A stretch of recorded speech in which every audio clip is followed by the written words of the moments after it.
અમેરિકામાં ઓર્લાન્ડોથી ઓસ્ટિન જઈ રહેલી ડેલ્ટા એરલાઇન્સની એક બોઇંગ 737 ફ્લાઇટમાં મોટી ટેકનિકલ ખામી સર્જાઈ હતી.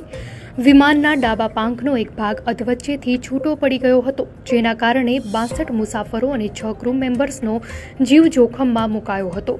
જો કે તમામ લોકોનો આબાદ બચાવ થયો છે. મળતી માહિતી મુજબ ડેલ્ટા એરલાઇન્સની ફ્લાઇટ નંબર 1893 બોઇંગ 737-800 વિમાન ઓર્લાન્ડોથી ઓસ્ટિન જઈ રહ્યું હતું.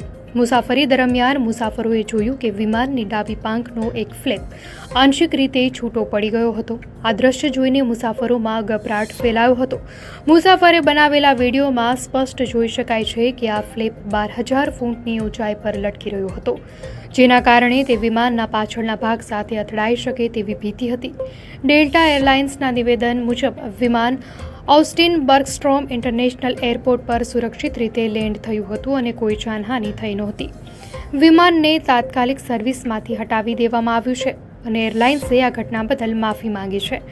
ફેડરલ એવિએશન એડમિનિસ્ટ્રેશન દ્વારા આ મામલે તપાસ શરૂ કરવામાં આવી છે.